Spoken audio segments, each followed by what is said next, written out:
भाद्रपद मास की कथा अध्याय 5। भाद्र पूर्णिमा व्रत कथा। विष्णु सहस्रनाम महिमा, गंगा स्नान व तुलसी पूजन। भूमिका। भाद्रपद मास की पूर्णिमा तिथि अत्यंत पावन मानी गई है। इस दिन अनेक महत्वपूर्ण धार्मिक कार्य संपन्न होते हैं, जैसे सत्यनारायण व्रत कथा, गंगा स्नान, दान पुण्य, तुलसी पूजन और विष्णु सहस्रनाम का पाठ। इस अध्याय में हम जानेंगे इस दिन से जुड़ी दिव्य कथाएं और पुण्यदायी विधियां।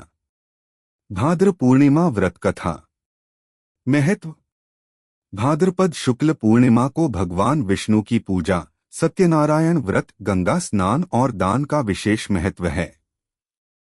इस दिन श्रद्धा से व्रत और कथा श्रवण करने से समस्त इच्छाएं पूर्ण होती हैं। सत्यनारायण व्रत कथा संक्षिप्त रूप। प्राचीन काल में एक निर्धन ब्राह्मण था जो हमेशा भूखा रहता था। एक दिन भगवान नारायण स्वयं वटवृक्ष के नीचे ब्राह्मण रूप में प्रकट हुए और बोले, हे ब्राह्मण, तुम हर माह की पूर्णिमा को सत्यनारायण व्रत करो, कथा सुनो और प्रसाद बांटो, तुम्हारा जीवन सुधर जाएगा। ब्राह्मण ने श्रद्धा से व्रत किया, कथा सुनकर प्रसाद वितरित किया। शीघ्र ही उसके जीवन में समृद्धि आ गई। यह व्रत धीरे धीरे नगर के राजा, व्यापारी, नाविक आदि सभी ने किया और सभी की समस्याएं समाप्त हो गईं। कथा का संदेश। जो व्यक्ति श्रद्धा से सत्यनारायण व्रत करता है, उसके जीवन में सत्य, सुख और सफलता आती है।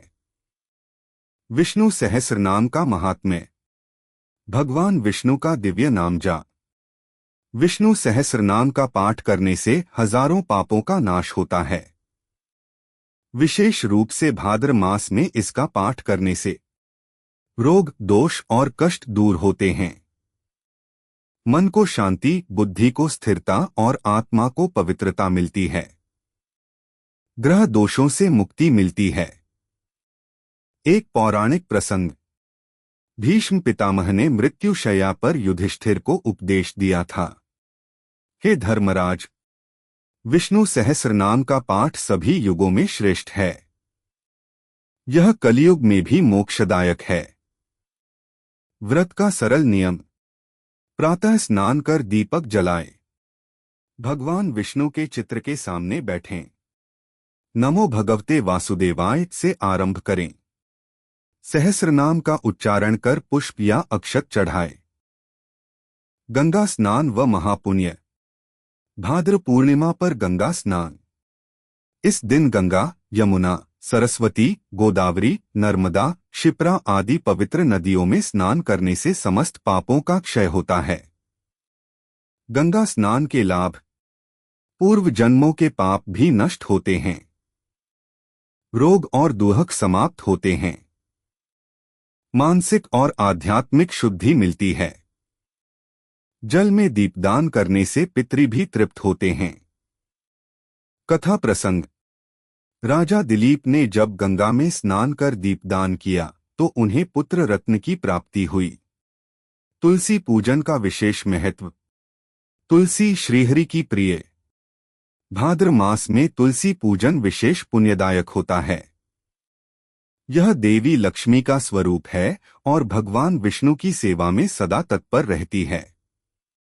पूजन विधि। तुलसी के पौधे को जल अर्पण करें। दीपक, अक्षत, चंदन और पुष्प अर्पित करें। तुलस्य नमः मंत्र से पूजन करें। तुलसी के समीप श्रीहरि का ध्यान करें। कथा संकेत। एक बार श्री कृष्ण ने कहा, जो तुलसी की एक भी पत्ती श्रद्धा से अर्पित करता है, उसे करोड़ों यज्ञों का फल मिलता है। अध्याय 5 से मिलने वाली सीख। भाद्र मास की पूर्णिमा ईश्वर भक्ति, स्नानदान और पवित्रता का पर्व है। विष्णु सहस्रनाम, सत्यनारायण व्रत और तुलसी पूजन से आत्मा निर्मल होती है। गंगा स्नान, दीपदान और ब्राह्मण सेवा से पुण्य संचित होता है और पूर्व जन्मों के दोष भी मिटते हैं।